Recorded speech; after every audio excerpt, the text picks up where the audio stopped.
BMPS finals में सबसे tension वाला मोमेंट क्या था, जब लगा कि सब हाथ से निकल सकता है? सबसे टेंशन वाला माहौल यही था कि जब डे 1 एंड हुआ तो अपन #16 में थे और हमारे पास 20 पॉइंट का वो था और गैप भी बहुत हो गया था, 60 प्लस हो गया था। तो बहुत ही वैसा लग रहा था कि अब तो मुश्किल ही है। ऐसा था कि कमबैक कर लेंगे, पता था, क्योंकि डे 1 हमने खुद ही से चोक किया है, तो इतना पता है कि नेक्स्ट डे नहीं करेंगे तो हो जाएगा। बट फर्स्ट दूर लग रहा था और फर्स्ट के बिना तो EWC स्लॉट भी नहीं था। तो वही था, ऐसा मेरे साथ पहले भी हो रखा था एक बार BGS में 2023 में कि अपन ने डे 1 चोक कर दिया था, तो फिर कमबैक करते करते दिक्कत हो गई। तो वही ऐसा फ्लैशबैक आ रहा था, पर ठीक है। मान्या, जब BMPS जीते थे क्या फीलिंग थी उस समय? क्या ही बोलूँ, बहुत ही स्पीचलेस था और मतलब कुछ सिंक इन हो नहीं रहा था कि हुआ क्या है, कुछ समझ नहीं आ रहा था कि क्या कर दिया है। हम तो खुद को बस एक दूसरे को कह रहे थे, यार हम #16 से फर्स्ट आ गए, मतलब हमें खुद नहीं समझ आ रहा था कि हमने क्या कर दिया है। तो बहुत लेट सिंक इन हुआ जो भी हुआ, बट बहुत मज़ा आया था। पॉइंट्स बेस्ड क्वालिफिकेशन में कंसिस्टेंसी मेंटेन करना कितना मुश्किल था एक लंबे सीजन में? काफ़ी ज़्यादा मुश्किल था, क्योंकि over a span of last 1 year काफ़ी सारी चेंजेस थे।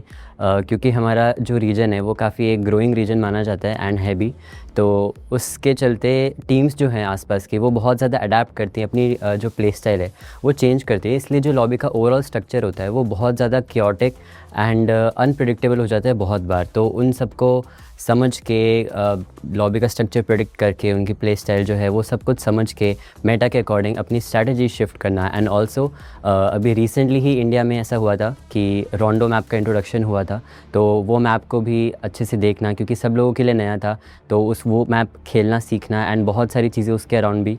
तो I guess over span of last 1 year हम लोग ने काफ़ी एफर्ट्स डाले हमारी साइड से नई नई चीज़ें सीखते रहने का।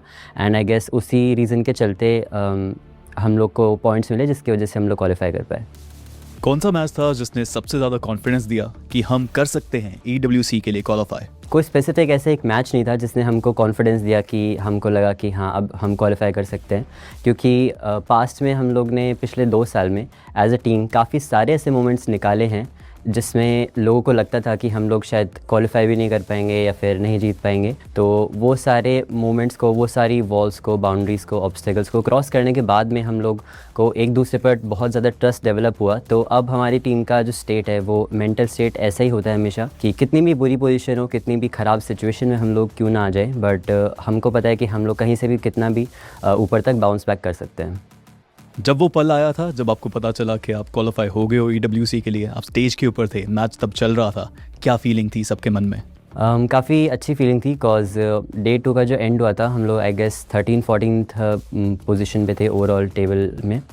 तो जो डे 3 था, मैंने अपनी टीम को यही बोला था कि आज का दिन जो है पिछले 2 दिन भूल जाओ, आज के दिन को हम लोग एक फ्रेश टूर्नामेंट की तरह लेंगे एंड वो टूर्नामेंट हमको जीतना है, उस माइंडसेट के साथ में हम लोग खेलेंगे। तो आई गेस हम लोग ने खुद को प्रूव किया कि हाँ हम लोग कैपेबल हैं उस स्टेज तक क्वालिफाई करने के लिए, क्योंकि लास्ट टाइम हम लोग काफ़ी अच्छा खेले थे चारों ही एंड काफ़ी सेम पेज पे रहकर हम लोगों ने चीज़ें की थी। तो जब उस चीज़ का रिज़ल्ट हमको पता लगा था कि हाँ अब स्टैंप लग चुका है कि अब हम लोग को दोबारा चांस मिलेगा इंटरनेशनली अपनी टीम को, अपने नेशन को रिप्रेजेंट करने का, तो काफ़ी अच्छा लगा था। बट लास्ट टाइम जैसी एक्साइटमेंट नहीं थी, कॉज सिर्फ क्वालिफाई करना इस बार एम नहीं था, इस बार अच्छा खेलना एम था।